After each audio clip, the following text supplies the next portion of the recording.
Hey guys, welcome back to another tutorial video. Today we'll be drawing a traditional style toucan. This was requested by one of my viewers, Eddie, so if you're watching, this one's for you, man. And yeah, so today we're going to be drawing on my iPad using Procreate, but you can always follow along using traditional mediums such as pencils and pens like we normally would. And let me know if you like this medium that we're using today. Alright? So I'll be sketching in red just for clarity, clarity's sake, but you can always sketch with a mechanical pencil or a lead pencil like we normally would if you're working with traditional mediums. We're going to start off by drawing a circle. This will be the body of the toucan, and after that you're going to go up top from that circle and you're going to draw in a smaller circle. That will be the head portion of the toucan. This is just our underlying lines that give us the shape. You'll then want to add these curved lines to the bottom of the body in sort of an upside down teardrop shape. And this part right here is going to be the wings. Okay. We're then going to draw a smaller circle in the top left portion of our small circle to create an eye, or a placeholder for the eye anyways. And from here we're going to come down to the bottom of that circle and draw sort of like an upside down cone shape. You want it to be fairly symmetrical, but this is just an undersketch, so you can be rough with this and don't get too worked up over making everything perfect, because we're going to go back in and add some details after. We're going to add the beak, so you want to come up to where the top of the eye is and draw a nice long curved line that comes out and points and then comes back in. Now, just like a toucan beak, it's going to be very, very long, nearly twice the length of the head. And don't forget to add another curved line at the bottom of that to create the bottom jaw of the beak. Also keeping in mind to make sure this top portion of the beak is thicker than the bottom part of the beak. The top half should be bigger. Now from the top part of the beak, you're going to draw flat across the top of the head, give it a slight angle down the back of the head, and then you'll join from the back of the head all the way down into the body. Now again, these shapes don't have to be perfect because we're not stressing, it's just our undersketch. We'll refine everything a little bit later. From the bottom of the beak, you just want to connect that head up to the body as well. That'll create the neck. So we're now going to shape the sides of the body. We're going to come down from the neck and give it some nice shoulders, and then come down into the sides of the body, or the wings, cutting off the edges of that circle. And these wings will be really similar to the wings we did on our traditional eagle in a tutorial a couple of videos back. So we're basically just going to draw in a rough shape of the wings first, coming up and curving into the center of the body, or slightly off center I should say, on both sides, and you try and keep this roughly symmetrical as well. And then you want to draw a line that cuts across from the shoulders. This will separate sort of the neck area and the shoulder area to the wings. So from here we're going to come down from the body to create the tail. Again, this will be pretty similar to the way we did the tail on the eagle, except we're going to split the tail down the center roughly and divide it into four, sort of as equal as we can shapes to create the four large tail feathers. From here you're going to do some curved lines that basically come off the side and create a peak, and then join back up into where the body is. And these little curved lines should come out at a peak and then basically mirror themselves to go back up. So you come down, create a peak, mirror itself. And you want to do this along the whole tail.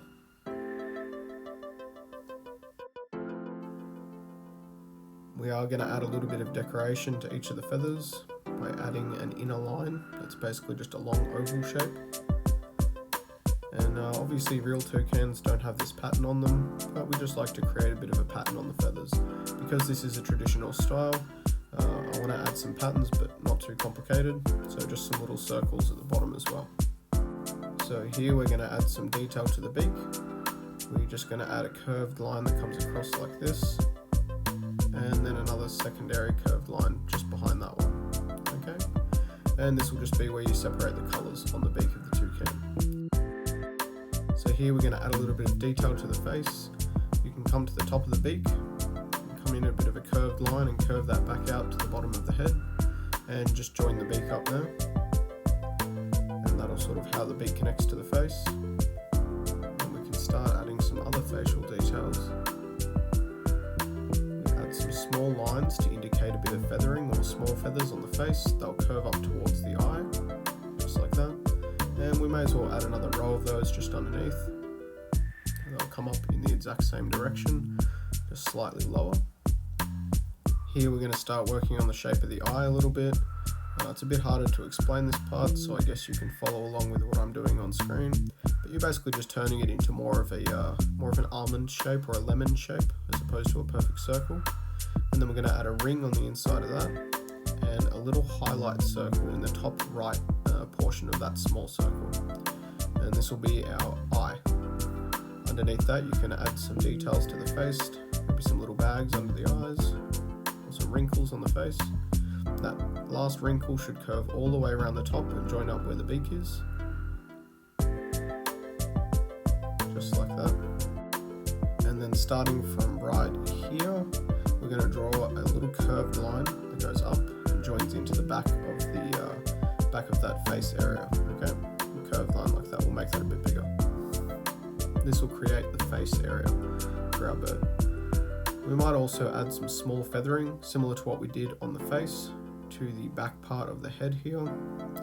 These should also curve in an upwards direction, okay? And we'll add a second row at the back as well. These ones will be slightly bigger. Here we're going to start working on the back of the neck portion, and we're going to do some small feathers I like to call fish scale feathers because they sort of look the same as fish scales when you do them in this traditional style.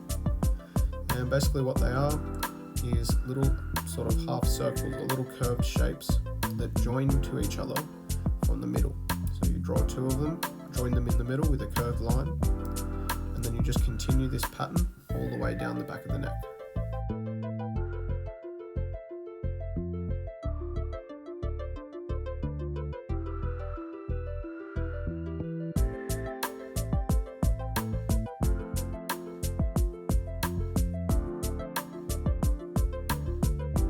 Okay, so here we're going to start working on the wings. Like I said, it's very similar to our traditional eagle. We're going to do small curved feathers at the tops of the wings. And these small feathers curve inwards and they get smaller as we go along. So there's a big one and they just go in decreasing size all the way to that center line. Okay. The bigger feathers are similar to the eagle once again. We're going to come all the way down to the tip of the wing, create a point, and then create our curve from that point. And we'll do that for the first 2 or 3 feathers. Once again, decreasing in size as we go along, always following the shape of the wing. And for the second wing, you're going to repeat this on the other side, exactly the same way you did it the first time. And you want to try and get it as symmetrical as possible to the other side of the body.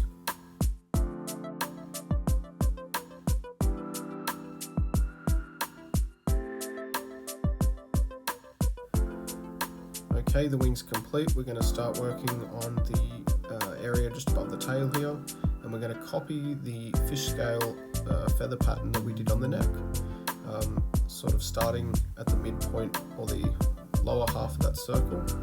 We're going to come down and do the exact same pattern all the way to the tail.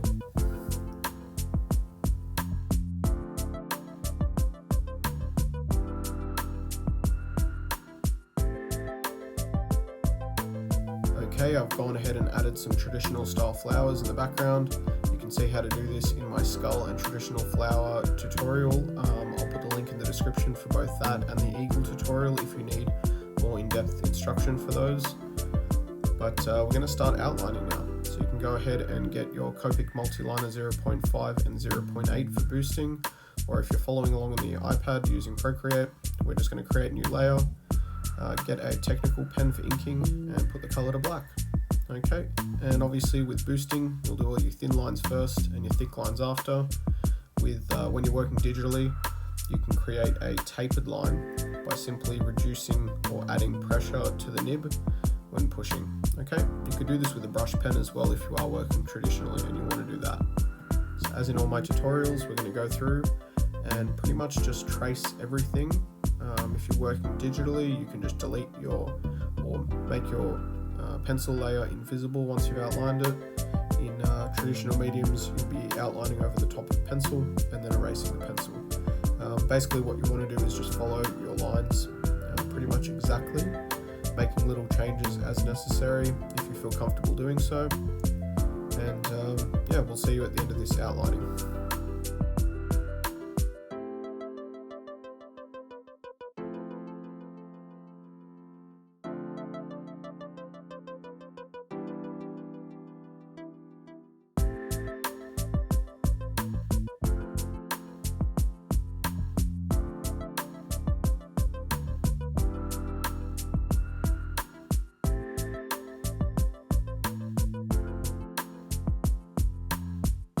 Okay, we finish our small outline.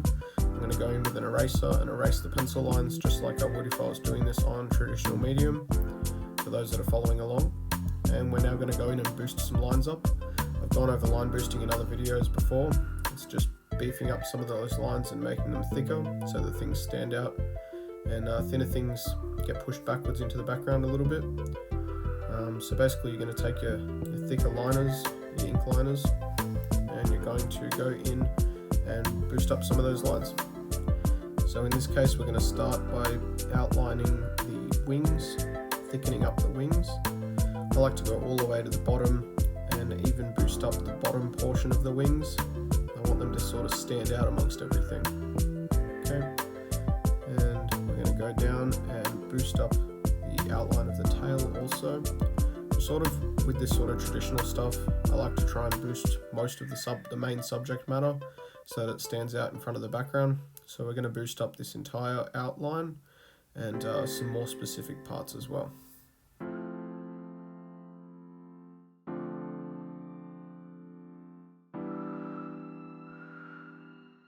We're also going to come up and boost the beak. You want to make the beak nice and thick, just like you did with the wings.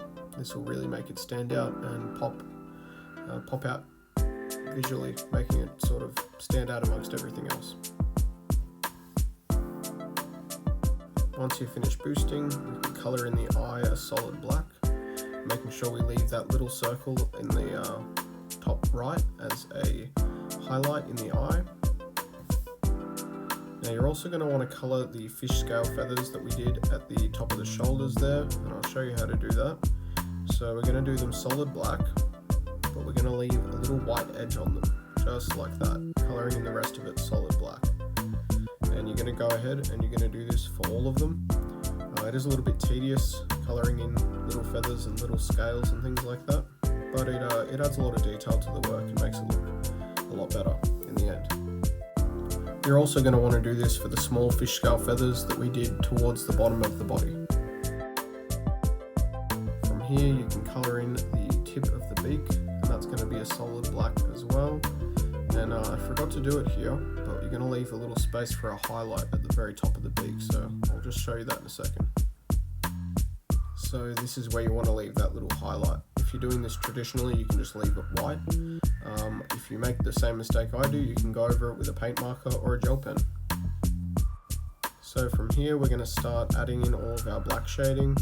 So we're going to use a airbrush digital brush for this one. If you're doing it traditionally, you can go ahead and use your Ecoline brush markers or your Copic markers to do your black shading. And we're basically going to shade in from the bottom of the top half of the beak. And we're going to do the same thing on the bottom portion of the beak as well.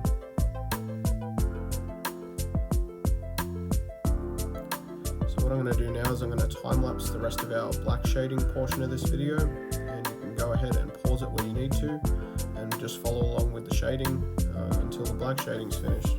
Alright.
So here we're going to start colouring in the beak and the rest of the bird obviously. So we're going to get a nice orange colour and start colouring straight over the top of our black, and up to about 2/3 of the way up on both the top half and the bottom portion.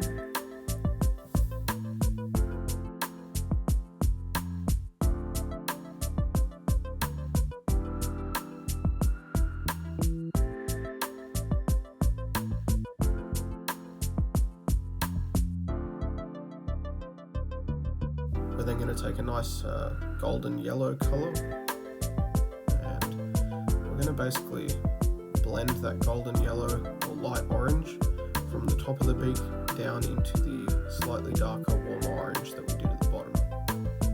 If you're doing this with your eco-line markers, there are blending tutorials in some of my other tutorial videos. Once again, links in the description to a few of those. If you want to check them out, that'd be great. From here we're going to use the same orange we used in the bottom part of the beak to colour in some of the face, starting in the top left sort of portion of the face, working our way downwards and fading as we move down to about here.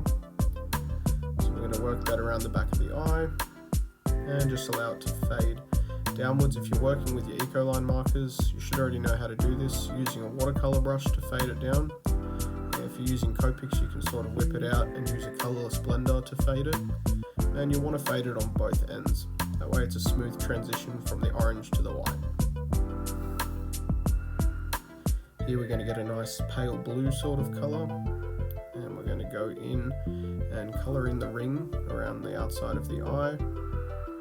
And I might leave a little bit of a spot at the top and bottom of the eye as a highlight. So the fading for that should be pretty straightforward. Or the blending, sorry, you're going to fade from blue to white just by easing up on the pressure. Again, if you're using the eco lines, you use your watercolour brush. We're then going to take a nice vibrant red, and we're going to colour in from the tip of the feathers, the lowermost feathers of the wing, and just fade that red upwards into the white. And you want to do this on each of the lower feathers of the wings. Okay, very similar to the way we did on our traditional eagle tutorial.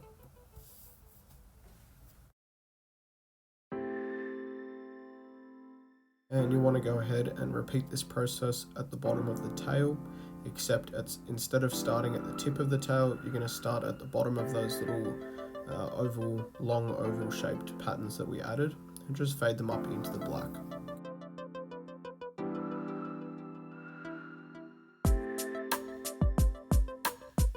From here I've coloured in the flowers, and I'm going to add a little signature to the design. And I really hope you enjoyed this video, guys. Let me know in the comments section down below what else you'd like to see, if you want to see other tutorials, or if you want to see more drawing challenges, or just any other suggestions of things you want to see. Let me know if you like this format, working digitally, if it's easier to follow, or if you want me to go back to doing the traditional sort of medium tutorials. If you want to keep up with my online portfolio, hop on over to Facebook at Dagger Designs. And if you like what you see, please give us a thumbs up and make sure to hit the subscribe button to see more great content just like this. Alright guys, I'm going to sign off on this one. I'll see you next time. Bye.